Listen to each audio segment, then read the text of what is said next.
Art is not defined by the medium. Art is a well within. It consumes those who are given the gift. Betty Wiley is an artist in every sense of the word. She has learned to use her art in all facets of her life. God has used it to guide her to where she is needed. As a dedicated servant with boundless energy, Betty is accomplished in so many ways, and art is her driving force. Betty was born and raised in Stewartstown, Pennsylvania. She and her crew of friends, whom she affectionately refers to as our gang, grew up in and around her family's store, Aunt Nellie's Foods. The gang stayed busy with all manner of creative play. Some of their activities included making leaf houses, forging snow sculptures, and making drums from cheese and nail boxes. After graduating high school and spending a year at Elizabethtown College in Pennsylvania, God's next destination for Betty was Maryville College. Betty was very involved in the Maryville College community while earning her degree in sociology. The college offered Betty an avenue to express her interest in music. She was an accomplished vocalist and participated in choir, where she was a Messiah soloist. She also participated in opera workshops and madrigals. Betty fondly remembers many of her professors at Maryville College. She had regular visits with Miss Blair, who not only taught her English, but also became a friend and mentor. She enjoyed Mr. Pieper's political science presentations and Dr. Hunter's Shakespeare studies. Betty was also very involved socially and academically at Maryville College. She was a barn-warming sponsor and barn-warming queen. She was an ABC girl, Bainonian Literary Society member, and an inductee of Who's Who in American colleges and universities. One spring afternoon, while Betty was in her room in Pearson's Hall, there was a knock at her door. She was told that there was a phone call for her, which was unusual. Betty rushed to the one phone booth in the dorm. On the other end of the line was a man who introduced himself as Jimmy Wiley. He explained that he lived in Carnegie and had just won a poker game. The stakes were an unlikely successful request for a night out with Betty. When Betty realized that she and Jim shared some mutual friends, she agreed to meet him the following week in the daytime. That led to dates, more dates, and a blossoming romance. Betty and Jim went out on Tuesday nights, the only night of the week Maryville College girls were allowed to go off campus.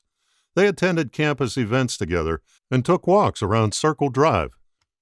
Betty graduated in 1953, Jim in 54, and they were married the following year. In 1956, Jim joined the U.S. Naval Dental Corps, which led the young couple to Parris Island, South Carolina. After Jim's service to his country, they settled in Purcellville, Virginia. Purcellville was a very small town at the time. Betty and Jim set to work improving their community. Jim and Betty led efforts in Purcellville to form the Loudoun County Parks and Recreation Program. Betty spent 2 years on the first Parks and Recreation Board of Directors. She also worked with the American Hearing Society in Washington, D.C., to found the Blue Ridge Speech and Hearing Center, the area's first speech and hearing center, and with a handful of other families, founded St. Andrew's Presbyterian Church. Betty was also the founder and organizing director of the Loudoun Valley Community Center. It was the first fully integrated center in the area. She was able to arrange the usage of an abandoned school building to house the center, which influenced the creation of over 20 other centers modeled on the same idea. Betty was a member of the Loudoun Junior Women's Club and was named the Outstanding Junior Woman in Northern Virginia. She was a member of the first Loudoun Chorale Group, volunteered for the Red Cross, American Cancer Society, and the Arthritis Foundation, and the Loudoun Hospital Board's Ladies Auxiliary Program. In the midst of all of these endeavors, it's hard to imagine that Betty had spare time, but she also taught Sunday school, was the children's choir director at Leesburg Presbyterian Church, was a substitute teacher for elementary and middle school students, and worked in foster care for children. Betty and Jim had 3 children. Their first child, Karen, is a botanist, illustrator, and an accomplished painter in the Impressionist style. Their second child, David, is a successful charter boat captain and real estate agent in the Florida Keys. Judy, their third child, is a public relations specialist and an adjunct instructor at the Robertson School of Media and Culture at Virginia Commonwealth University. In 1982, Betty experienced issues with her hearing. Doctors diagnosed her with Meniere's disease. Meniere's disease affects the inner ear and causes vertigo, loss of balance, and often, as in Betty's case, total loss of hearing. As a singer, choir director, and musically motivated person, this was devastating. God's plan for Betty was not to sink into depression, so he began to open other doors. Armed with the knowledge and experience gained while helping to begin the Blue Ridge Speech and Hearing Center almost 20 years prior, Betty rolled up her sleeves and got to work. She became involved with National SelfHelp for Hard of Hearing People, the American Hearing Society, and worked with the Virginia State Committee for the Americans with Disabilities Act to help establish standards at the state level.